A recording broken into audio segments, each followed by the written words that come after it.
GOP hopeful Nikki Haley made a surprise appearance on Saturday Night Live last week and was about as cringy as you might expect. The former UN ambassador used her time to hit back against her competition, former President Donald Trump.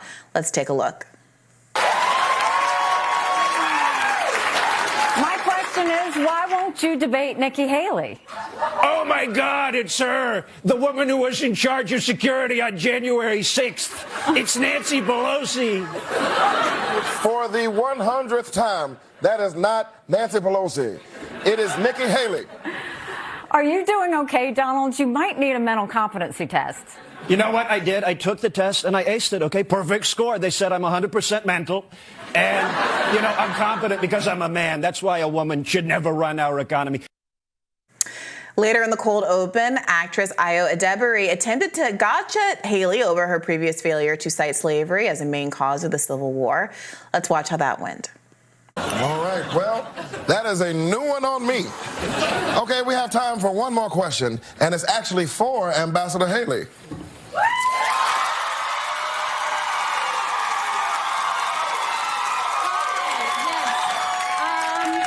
Curious, what would you say was the main cause of the Civil War? And do you think it starts with an S and ends with a lavery? Yep, I probably should have said that the first time. And live from New York, it's Saturday night. Though her SNL appearance was pretty awful, at least January fundraising numbers certainly were not. Per Axios, Haley managed to raise almost $17 million in the first month of 2024, with nearly $12 million coming from grassroots supporters. Haley has been touting polling data showing her as the best GOP candidate poised to beat President Joe Biden in the general election. She posted a poll from NBC showing she has a 9-point lead over Biden versus Trump's 5-point lead, commenting, "Another day, another poll showing that America doesn't want two grumpy old men. Once again, Trump is within the margin of error, and I wiped the floor with Joe Biden."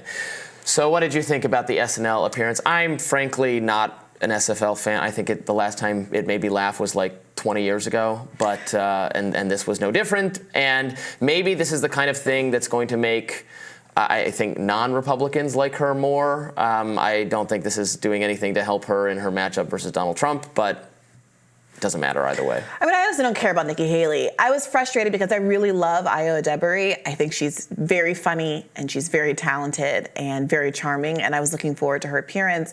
And I'm not going to put the blame on her as the guest, as opposed to the writers who, set up these skits. But SNL has a long tradition now of behaving as though it's speaking truth to power and posturing as though it's doing what comedy should do, which is to be transgressive and go where maybe a normal news source wouldn't go, and to undermine norms and the like, but while doing the exact opposite. So the setup with Ayo is as though she's getting a dig in at Nikki Haley for bungling that answer so badly about the cause of the Civil War that people on the right and the left are criticizing her for it, and instead just gives Nikki Haley an opportunity to say, "Oh, I made a mistake, but look at me. I can poke fun at myself. I'm delightful. I'm human. I'm being humanized by SNL." And that seems to be so counterintuitive. And I don't know if that's just...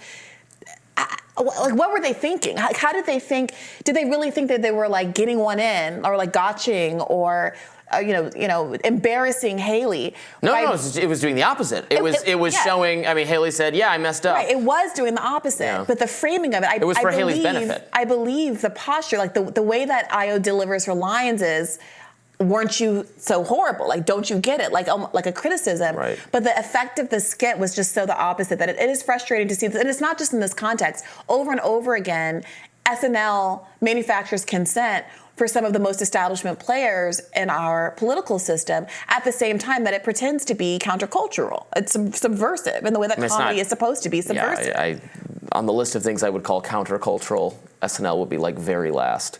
It was a campaign commercial for Nikki Haley. It was for Nikki Haley's benefit, and it probably does make her more likable to a lot of people, but not the sort of people she needs to win over in order to defeat Donald Trump in a primary, in the primary elections, which is never going to happen. Even though if she's getting tons of money pouring in still from Republican donors.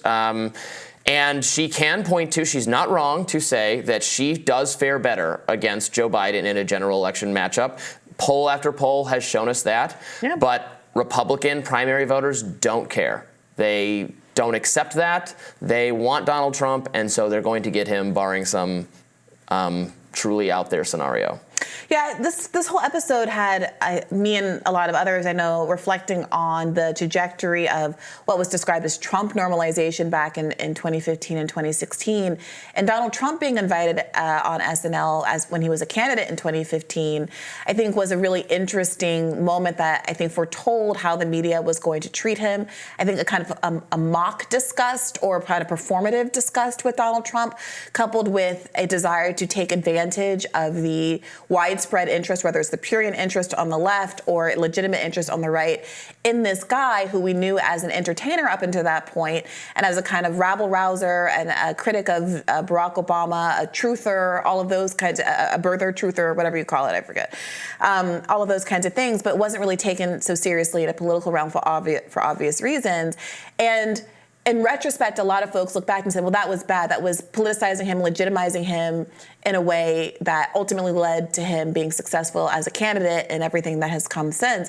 But to the extent that you believe that, it's shocking. It's really striking that no lessons were learned from that. The same appetite to commodify politics is leading people down the exact same road with Nikki Haley, regardless of what she stands for, regardless of what she might bring for the country. This is an ostensibly left-leaning New York audience, liberal New York audience, that at the same time that they're inviting Nikki Haley on, ostensibly as a counterpoint to Donald Trump, who was quote-unquote worse, they had jokes in this same the Weekend Update about the Chicago voting to endorse a ceasefire, and that same like, oh, well, what about a ceasefire in Chicago joke? I mean, these are conservative jokes. You can like them, but it's very interesting that there does seem to be a centrist establishment media that dresses itself up alternately as a little bit conservative or a little bit liberal, like more left-leaning, but ultimately they seem to come to the same conclusions about how to see the world that are widely out of step with how I think regular people who are not locked into one of these establishment organizations, who are on TikTok or tweeting or whatever, see the world. Yeah, the whole normalizing Trump discourse is, I think, so broken at this point. You can't treat Trump so irregularly as to stop him. I think that's what they're thinking now. The deplatforming, maybe it works in some circumstances. It is not working against Trump whatsoever. Trump is more likely today to be the next president of the United States than ever before, despite constant efforts to shield you from what he has to say, to treat him like he is an abnormal figure. They're literally taking legal steps as if he was an abnormal figure, shielding you from what he has to say, pressuring social media company. Remember, and YouTube has finally given up on this, thank God.